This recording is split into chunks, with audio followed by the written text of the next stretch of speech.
Classes attend करिए। घर बैठ के आपके व्यक्तित्व का विकास नहीं हो सकता। अगर आप कोई परीक्षा पास कर लेंगे, इंटरव्यू में फेल हो जाएंगे, क्योंकि आपको बातचीत करने का तरीका ही नहीं पता रहेगा। आप घर बैठ के गूगल पे, इंटरनेट पे पढ़ रहे हैं। टीचर्स के साथ पढ़ने का, बच्चों के साथ क्लासरूम में बैठ के पढ़ने का जो अनुभव होता है वो बहुत ही अद्भुत होता है। तो जो लोग ये सोचते हैं कि हमें क्लास नहीं जाना चाहिए, कई लोग ऐसे रहते करे यार चलो घूम लिया जाए, गुरुजी क्या पढ़ाएंगे, हम किसी से नोट्स मांग के पढ़ लेंगे। ये भाव जो जिसके अंतर्गत आता है वो जीवन में विकास नहीं कर पाता है। इसलिए हमेशा सकारात्मक सोचिए। जो आपके गुरुजी लोग आपको होमवर्क देते हैं उस होमवर्क को करिए, अनुशासन में रहिए। जो अगली चीज मैं बताना चाहता हूं कि माता पिता और गुरु ये समाज के त्रिरत्न हैं। इनके आदेशों का, इनके जो परामर्श देते हैं उनका पूरी तरह पालन करिए। एक कहानी मैं आप लोगों को बताऊंगा। तक्षशिला विश्वविद्यालय का नाम कितने लोगों ने सुना है? हाथ खड़ा करें। प्राचीन काल का सर्वोत्कृष्ट विश्वविद्यालय था, जिसके कारण भारत को विश्वगुरु कहा जाता था। उस तक्षशिला विश्वविद्यालय में आयुर्वेद के हेड ऑफ डिपार्टमेंट थे आचार्य पुनर्वस, और उनके अंडर में कई बच्चे पढ़ा करते थे, जैसे यहाँ पे आप लोग बैठे हैं। उसमें एक जीवक नाम के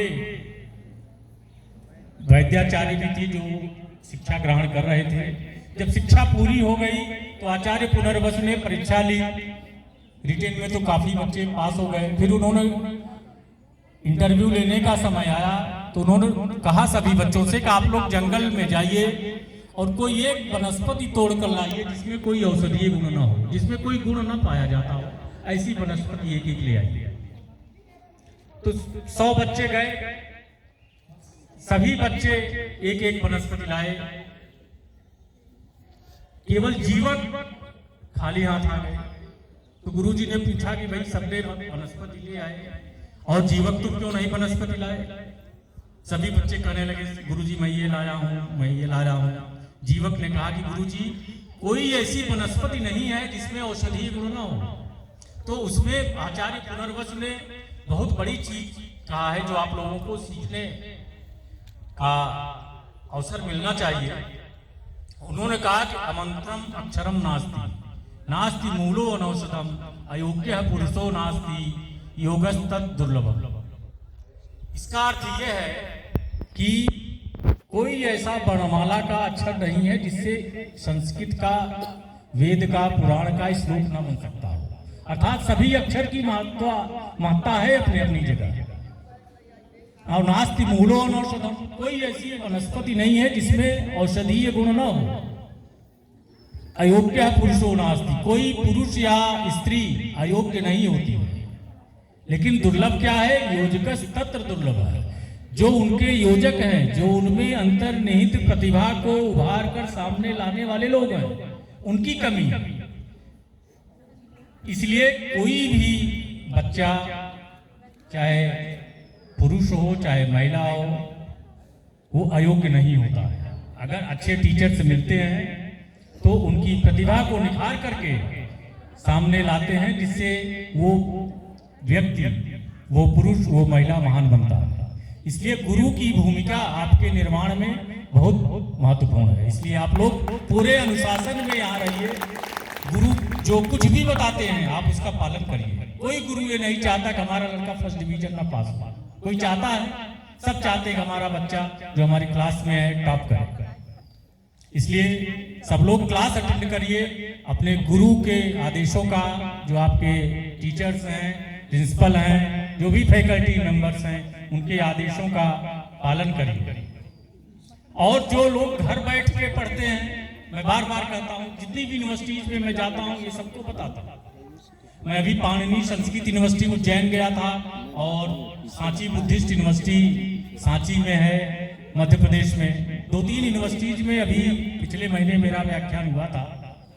तो वहां भी ये समस्या आई कि बच्चे क्लास ही नहीं अटेंड करना चाहते, बच्चे क्लास छोड़ देते हैं। तो मैं सबसे ये अनुरोध करता हूं बच्चों से कि क्लास बंक करना, क्लास छोड़ना बहुत बड़ा अपराध है। आप अपने व्यक्तित्व के साथ मनमानी कर रहे हैं, इसलिए क्लास कभी मत छोड़िए, घर पे मत बैठिए। घर पे बैठ के आपके व्यक्तित्व का विकास नहीं होगा। जो अगली चीज मैं आप लोगों को बताना चाहता हूं, अगर ज्यादा समय ना हो तो मैं 5 मिनट सर और ले लूं। अब बच्चों से पहली बार ग्रामीण क्षेत्र के बच्चों से संवाद हो रहा है, विशेष रूप से बच्चियों से, तो मैं सोचता हूं उनको कुछ चीजें बता दी जाए। तो अगली चीज जो सबसे महत्वपूर्ण है कि पॉजिटिवनेस, सकारात्मकता। जीवन में हमेशा सकारात्मक बने रहिए।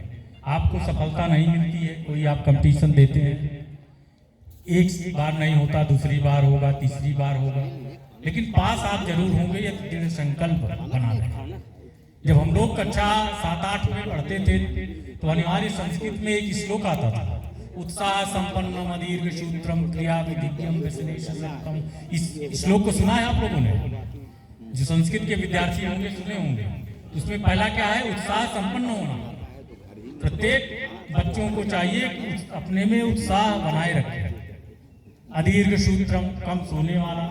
जब आप कम सोएंगे तो पढ़ने में अधिक से अधिक मेहनत करेंगे। क्रिया विधिज्ञम, क्रिया विधिज्ञ क्या है कि जो आपका लक्ष्य है उस लक्ष्य की प्राप्ति के लिए आपको कौन सी किताबें पढ़नी है, कौन से टीचर से कंसल्ट करना है, कौन सी कोचिंग करनी है, कितने घंटे पढ़ने हैं, क्या क्या आपको इंटरनेट सामग्री चाहिए होगी। ये पूरा जो संसाधन इकट्ठा किया जाता है उद्देश्य की प्राप्ति के लिए, उसको क्रिया विधिज्ञ कहते हैं। तो तीसरा क्या हुआ? क्रिया विधिज्ञम। व्यसनेश सक्तम, व्यसनों से दूर रहिए।